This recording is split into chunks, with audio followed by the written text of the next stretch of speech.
When I was in the Navy, our squadron trained pilots to fly fighter jet airplanes, and sometimes I'd get to ride in the back seat of some of these fighter airplanes with the pilot, and wow, how much fun it would be.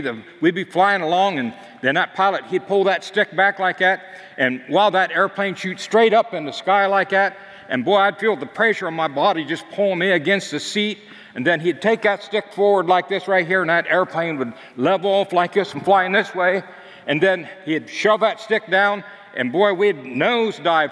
The pressure that was on our body was unbelievable. In fact, I had my camera with me, and I let go of my camera. It didn't fall to my feet because of that pressure. It just stuck to my chest. Then he pulled out of that dive, and we'd start doing these barrel rolls over and over again. And what I would see blue sky, green, blue, green, blue, green. Started to get sick at my stomach, really did. And then he'd pull that stick even further back, and we'd make this great big loop. Wow. Fun, fun, fun, fun, fun. But what I was feeling on my body is it was pulling me against that seat with what's called a G-force.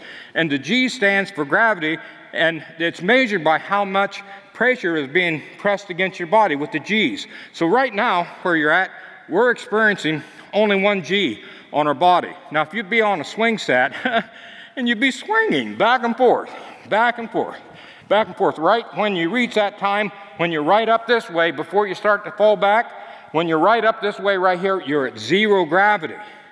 Now, if you would be at a theme park, you'd probably experience as much as 2 or 3 G's on your body.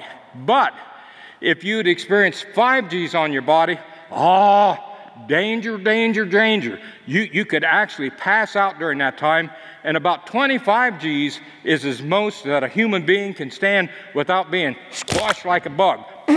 That'd be the end of you. That would be no good, would it?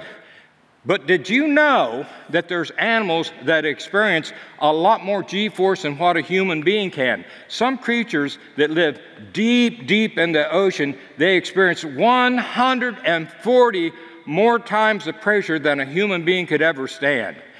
And they live very deep in that deep, dark ocean. And God has given them a really cool way that they can see, because think of this, some of their bodies will actually light up and they'll glow. Yep, they have a light of sorts. One such animal is anglerfish. It has a light right on the top of its head that it will use to attract the attention of other fish.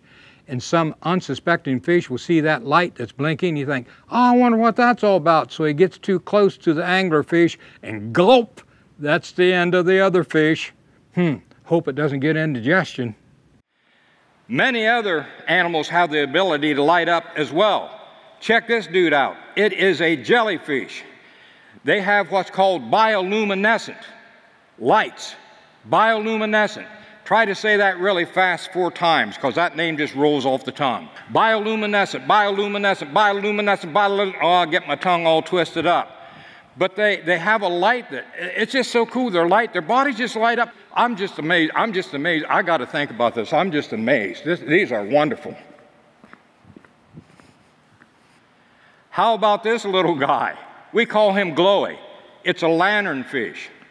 And lanternfish they're small fish, only about 6 inches long or so, but they have the ability to light up. So their head will light up, their underside will light up, and their tail even lights up. Now, they live deep in the ocean, so you take a lot of lanternfish and multiply them, you can see how it can start to bring some light in the deep, deep, dark depths of the ocean. But not only that, God thinks of everything. God gave the lanternfish big eyes, so it takes in as much light as possible. God gave the lanternfish and other deep sea creatures just what they need to survive in that deep, deep crushing pressure of the water. You know what? They don't have a lot of view down there. But God has given us just what we need so that we can have the right view. So today we're going to learn about biblical glasses and how biblical glasses can give us the right view of life. So when you hear about Glowy, remember that the creator of Glowy has given us the Bible to help light our way so we can understand the world that's around us.